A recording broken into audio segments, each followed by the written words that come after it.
ಬಾಗಲಕೋಟೆಯಲ್ಲಿ ಶಿವಾಜಿ ಜಯಂತಿಯ ಮೆರವಣಿಗೆ ವೇಳೆ ಕಲ್ಲು ತೂರಾಟ ಏನಾಗಿತ್ತು, ಅದಕ್ಕೆ ಸಂಬಂಧಪಟ್ಟ ಹಾಗೆ ರಾಜ್ಯದಲ್ಲಿ ದೊಡ್ಡ ಮಟ್ಟದ ಚರ್ಚೆ ಆಗ್ತಾ ಇದೆ. ಈಗ ರಾಜಕೀಯ ನಾಯಕರು ಕೂಡ ಇದ್ರ ಬಗ್ಗೆ ಮಾತನಾಡ್ತಾ ಇದ್ದಾರೆ. BY ವಿಜಯೇಂದ್ರ ಬಿಜೆಪಿಯ ರಾಜ್ಯಾಧ್ಯಕ್ಷ ಅವರು ಮಾತನಾಡ್ತಾ ಇದ್ದಾರೆ. ಕಲ್ಲು ತೂರಿದವರು ಯಾರು ಅಂತ ಪೊಲೀಸರು ಪತ್ತೆ ಹಚ್ಚಿದ್ದಾರೆ. ಈಗಾಗಲೇ ಕೆಲವರನ್ನು ಬಂಧಿಸಿದ್ದಾರೆ ಕೂಡ. ಇಂತಹ ದೇಶದ್ರೋಹಿಗಳನ್ನು ತಕ್ಷಣ ಒದ್ದು ಒಳಗಾಕಬೇಕು ಅಂತ ಹೇಳ್ತಾ ಇದ್ದಾರೆ. CM ಸಿದ್ದರಾಮಯ್ಯ ಹಾಗೂ ಗೃಹ ಸಚಿವರಿಗೆ BY ವಿಜಯೇಂದ್ರ ಆಗ್ರಹ ಮಾಡ್ತಾ ಇದ್ದಾರೆ, ಆಕ್ಷನ್ ತಗೊಳ್ಳಿ ಬೇಗ ಅಂತ. ಟಿಪ್ಪು ಹಾಗೂ ಔರಂಗಜೇಬನ ಮನಸ್ಥಿತಿ ಇರುವಂತಹ ಇಂಥವರನ್ನ ಯಾವತ್ತೂ ಕೂಡ ಕ್ಷಮಿಸಬಾರದು. ಇವರಿಗೆ ಕಾನೂನು ರೀತಿಯಲ್ಲಿ ತಕ್ಕ ಪಾಠವನ್ನು ಕಲಿಸಬೇಕು ಅಂತ ಆಗ್ರಹ ಮಾಡ್ತಾ ಇದ್ದಾರೆ. ಬಾಗಲಕೋಟೆಯಲ್ಲಿ ಶಿವಾಜಿ ಜಯಂತಿಯನ್ನು ಮಾಡ್ತಾ ಇರ್ತಾರೆ, ಮೆರವಣಿಗೆಯನ್ನು ಅದ್ದೂರಿಯಾಗಿ ಮಾಡಿ ಸಂಭ್ರಮಿಸ್ತಾ ಇರ್ತಾರೆ ಎಲ್ಲರೂ ಕೂಡ. ಅಂತಹ ಸಮಯದಲ್ಲಿ ಕೆಲ ಕಿಡಿಗೇಡಿಗಳು ಬಂದು ಕಲ್ಲನ್ನು ತೂರ್ತಾರೆ, ಅವರ ಸಂಭ್ರಮಾಚರಣೆಗೆ ಅಡ್ಡಿಪಡಿಸ್ತಾರೆ. ಅಷ್ಟೇ ಅಲ್ಲ, ಚಪ್ಪಲಿಗಳನ್ನು ಕೂಡ ತೂರಲಾಗುತ್ತೆ. ಅದು ಎಲ್ಲಿಂದ? ಮಸೀದಿಯಿಂದ ಅಂತ ಆರೋಪ ಇದೆ. ನಿಜವಾಗಿಯೂ ಕೂಡ ಮಸೀದಿಯಿಂದ ಕಲ್ಲು ತೂರಿದ್ರೆ, ಚಪ್ಪಲಿಗಳನ್ನು ತೂರಿದ್ರೆ ಅವರ ಮನಸ್ಥಿತಿ ಎಂಥದ್ದು ಅಲ್ಲ ಅಂತ ಗೊತ್ತಾಗುತ್ತೆ. ಒಬ್ಬರು ಸಂಭ್ರಮಾಚರಣೆ ಮಾಡ್ತಾರೆ ಅನ್ನೋದಾದ್ರೆ ಅದನ್ನು ತಡೆಯುವ ಉದ್ದೇಶದಿಂದ ಅಥವಾ ಅವರ ಶಾಂತಿಗೆ, ನೆಮ್ಮದಿಗೆ, ಸಂತೋಷಕ್ಕೆ, ಅವರ ಆಚರಣೆಗೆ ಭಂಗ ತರುವಂತಹ ಮನಸ್ಥಿತಿ ಇರೋರನ್ನ ಬೇಗ ನೀವು ಒದ್ದು ಒಳಗಾಕಿ ಒಂದು ರೀತಿಯಲ್ಲಿ ಟಿಪ್ಪು ಮತ್ತು ಔರಂಗಜೇಬನ ಮನಸ್ಥಿತಿ ಇದ್ದಂತೆ ಕಾಣ್ತಾ ಇದೆ ಅವರಿಗೆ.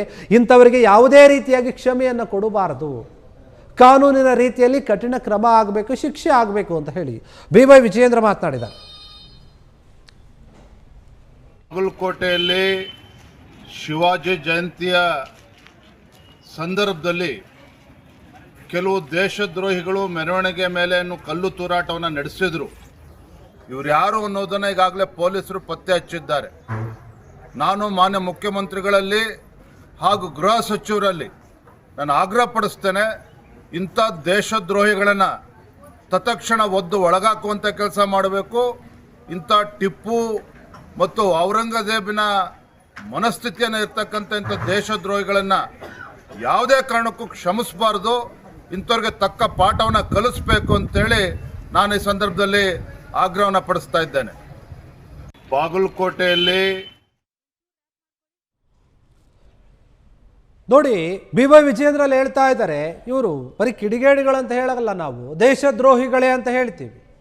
ನಮ್ಮ ದೇಶದಲ್ಲೇ ಇದ್ದುಕೊಂಡು ನಮ್ಮ ಜನರಿಗೆ ಈ ರೀತಿಯಾಗಿ ದಾಳಿಯನ್ನು ಮಾಡ್ತಾರೆ, ಕಲ್ಲನ್ನು ಎಸಿತಾರೆ, ಆಚರಣೆಗಳಿಗೆ ಭಂಗವನ್ನು ತರ್ತಾರೆ ಅನ್ನೋದಾದರೆ ಇವರ ಮನಸ್ಥಿತಿ ನಿಜವಾಗಿಯೂ ಕೂಡ ಟಿಪ್ಪು ಮತ್ತು ಔರಂಗಜೇಬನ ರೀತಿಯಾಗಿದೆ.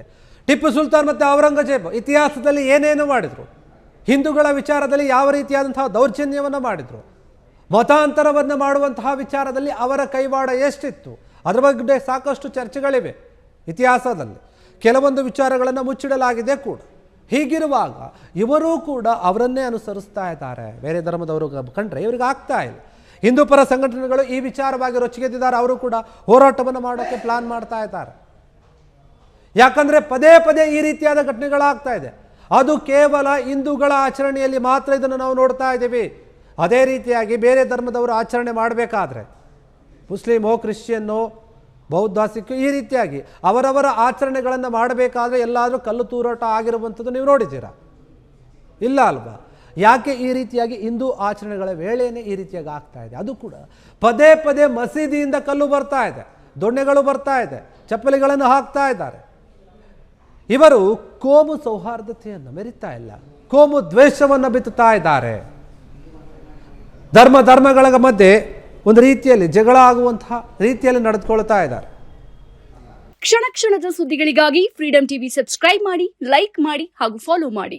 ಹೊಸ ಸುದ್ದಿಗಳ ನೋಟಿಫಿಕೇಶನ್ಗಾಗಿ ಬೆಲ್ ಐಕಾನ್ ಮೇಲೆ ಕ್ಲಿಕ್ ಮಾಡಿ.